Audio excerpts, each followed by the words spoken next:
Hello students, welcome to Exam B. Since your RBI Phase 1 examination is over, I hope you are all set to begin your preparations for RBI Phase 2 exam.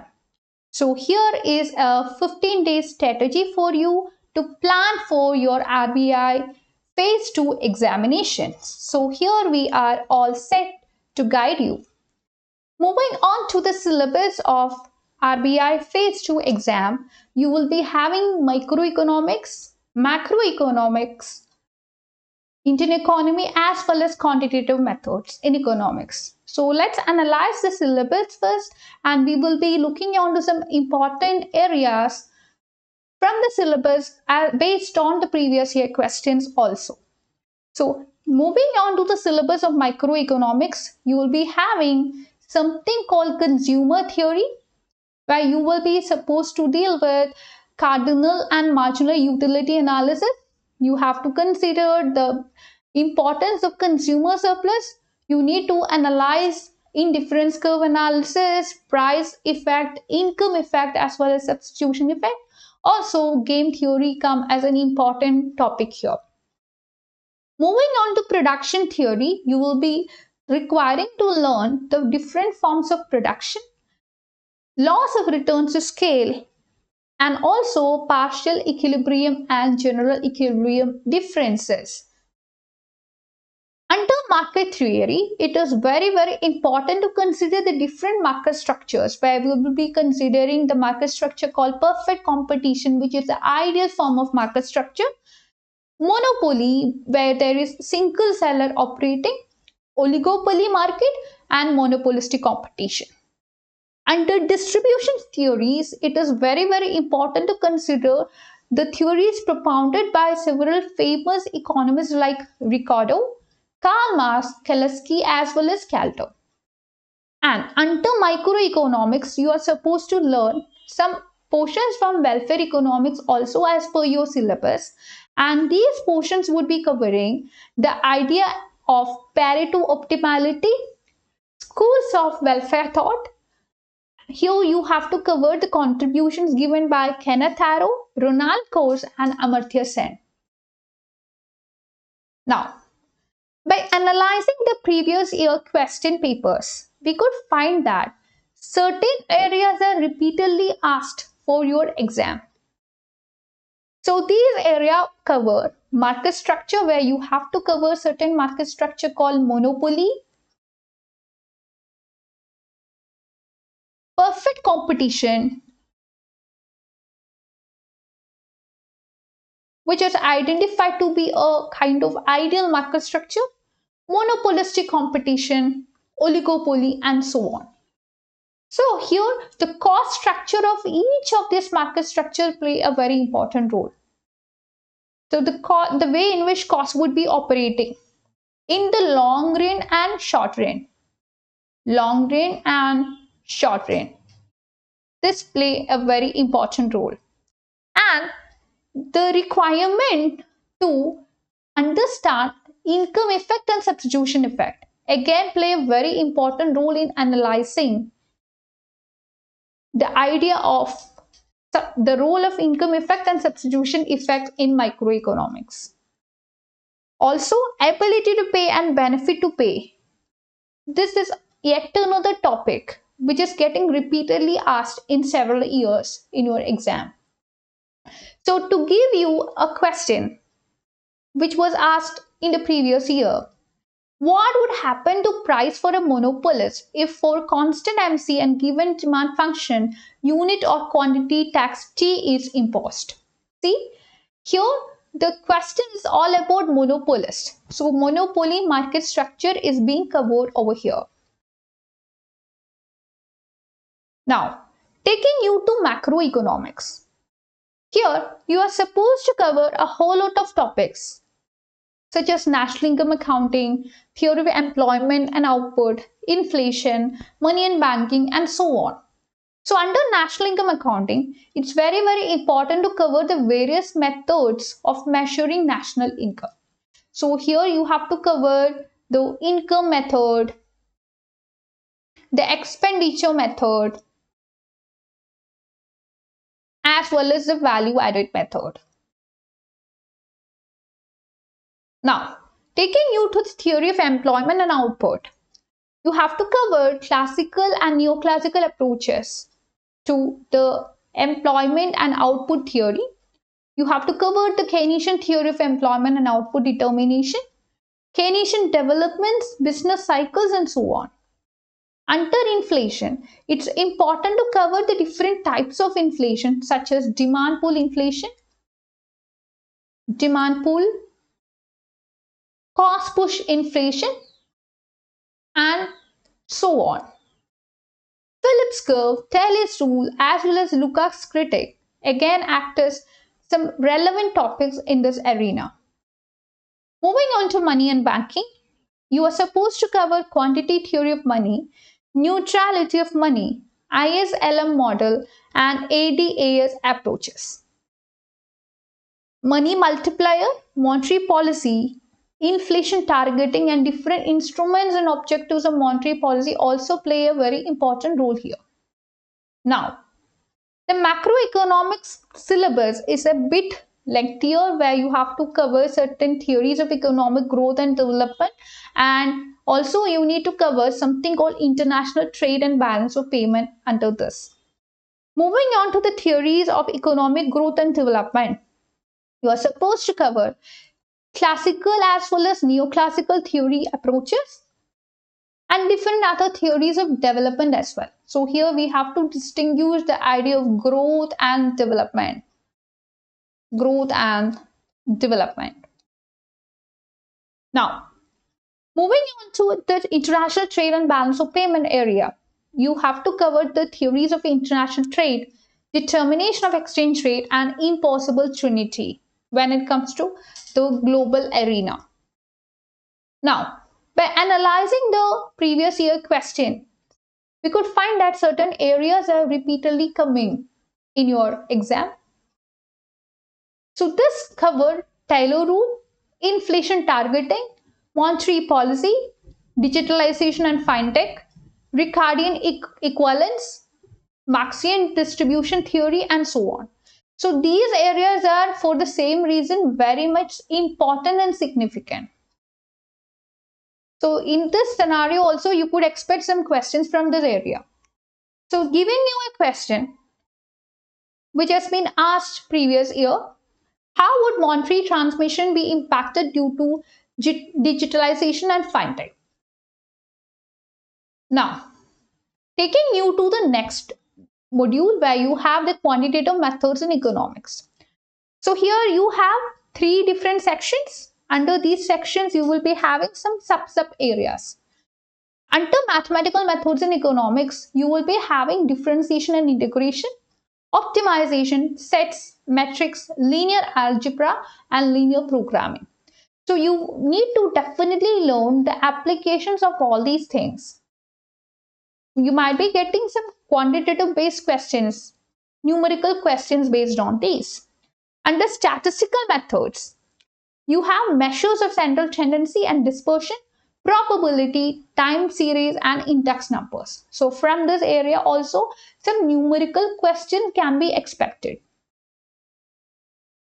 Now, moving on to econometrics and advanced applications, ordinary least squares or OLS, regression analysis, panel data econometrics, time series econometrics, basics of Bayesian econometrics, basic application of artificial intelligence or machine learning. These are certain important topics that you're supposed to cover. Now, again, taking you to some important areas based on the PYQs. You have Bayesian and frequentist approach, regression analysis, Box-Jerkin methodology, MC and MR approach, and profit function. So again, from these areas, you can expect some numerical questions, especially pertaining to regression, MCMR, profit function, and so on. Also, you can expect some applications-based questions. So giving you a question here, which has been asked earlier. Given MC and MR in Q variable and FC as 300, find total cost and profit function. Now, taking you to the Indian economy, policy and trend module. Here, the module is little bit lengthier. You have different subtopics arranged over here. The first area is fiscal policy in India, where you need to cover the evolution, scope, and limitations of fiscal policy. It's very, very important to cover current trends in this scenario. And monetary policy in India section will be covering evolution, functions of RBI or Reserve Bank of India, monetary fiscal coordination, inflation targeting, operating framework of monetary policy, and current trends. See, here also current trends is coming. Moving on to the banking and financial sector development in India. Banks and other constituents of Indian financial markets and related developments, along with current trends, you have to cover. See, here also you have current trends. See the importance of current trends in that sense. Coming to the next subsection, where you have inflation in India. You have trends and drivers in inflation. And here also it's very, very important to cover the current trends. Current trends you can't miss anywhere. You need to include this everywhere. Taking you to the external sector developments in India. You have exchange rate management, external debt, balance of payment, and again you have what is called current trends. See, the economy is always changing.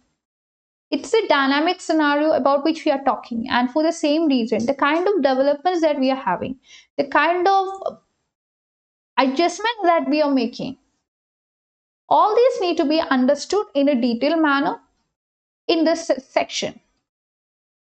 Again, under public finance, which is again a subcomponent here, you have to study the theories of taxation as well as theories of public expenditure. You have to also cover the public debt management by the government of India. Under environmental economics, the calculation of green GDP as well as the concept of green GDP, environmental valuation, environmental policy instruments, all are very, very important. So you know that climate change is one of the important issue that we are facing. So this issue is creating a lot of discussions around the world.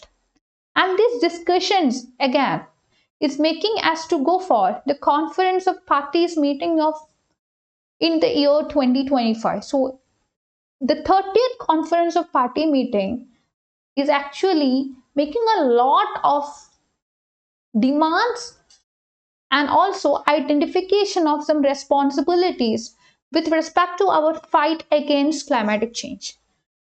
So it is very much expected that some question regarding this particular section might be there for your exam. Again, it's very, very important to cover environmental policy instruments. Also, the current developments in Indian economy pertaining to growth, inflation, poverty, unemployment, financial sector developments, external sector developments, fiscal developments, agriculture, industry, infrastructure, and services play a very important role. So we know that the tariff war issue, tariff war problem, especially the one that happened between China as well as the US economy, this was actually taken up for a global debate. And this particular topic was very much discussed very recently. And for the same reason, you might also get some question regarding tariff or international tariff war related question in your exam. Now, taking you to some important areas based on the PYQs that we were having. So, RBI policies, fiscal multipliers, long-term low emissions development strategy, recent developments. These are very, very important. So, after which recent developments need to be emphasized. So, this need to be given more importance. This is more important. So, here you have to update your current affairs. That is very, very important. Current affairs. Ensure that you have better understanding regarding the geopolitical developments which are happening, geopolitical developments, which are happening in the world. Also, it's very, very important to understand the